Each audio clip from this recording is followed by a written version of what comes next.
Sa kasaysayan ng ating bansa, dalawa na ang presidenteng naipatapon sa labas ng ating bansa. Una itong si Ferdinand Marcos Sr. Pinatalsik ng taong bayan sa posisyon itong si Ferdinand Marcos Sr. dahil sa kanyang mga kasalanan sa ating bayan. Una ang pagdedeklara niya ng martial law o ang batas militar.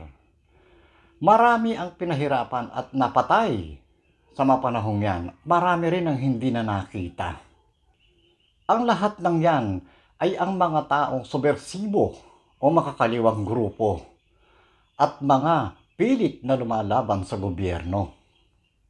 Idagdag pa dito ang kanyang graft and corruptions na kinasasangkutan nilang mag-asawa na si Ferdinand Marcos at itong si Imelda Marcos na dating unang ginang ng ating bansa. Magkagayon man, hindi lahat ng ginawa ni Marcos Sr. ay puro masasama. Marami ring mabuting ginawa sa ating bansa na hanggang ngayon ay patuloy na pinakikinabangan ng mga Pilipino. Sa panahon ni Ferdinand Marcos Sr., guminhawa ang buhay ng mga magsasaka sapagkat maraming nakukuhang subsidy sa gobyerno. Nagtayo ng maraming ahensya ang gobyerno ni Marcos upang tulungan ang mga magsasaka sa buong bansa. Una ditong itinatag ang Pakoma, Masagana 99, Maisagana at ang Kadiwa sa Bagong Lipunan.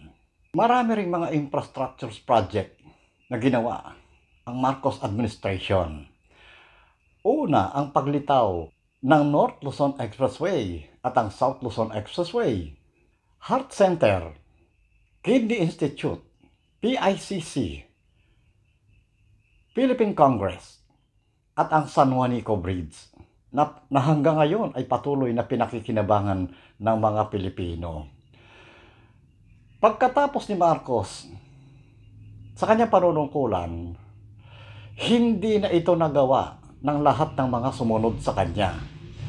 Ang inakala ng maraming Pilipino noon na kung mapapalitan si Marcos Sr. ay gaganda lalo ang ekonomiya ng bansa. Subalit hindi ganito ang nangyari sa ating bayan. Nagsiyaman ng mga politiko, naghirap ang ating bansa. Bagamat siya tumagal ng 21 taon sa panunungkulan, marami naman siyang ginawa na iniwan sa ating bayan. Yaan, si Ferdinand Marcos Sr. na kahit pinatalsik sa pwesto ay hindi niya ginulo ang gobyerno ni Cory Aquino noon. At sa pagdaraan ng maraming panahon, napagtanto ng mga Pilipino na maling-mali ang kanilang ginawa noon. Kung hindi nga lamang sana ubod ng tanda si Marcos Sr., mabuti pang siya na lamang ang nanatiling presidente ng ating bansa.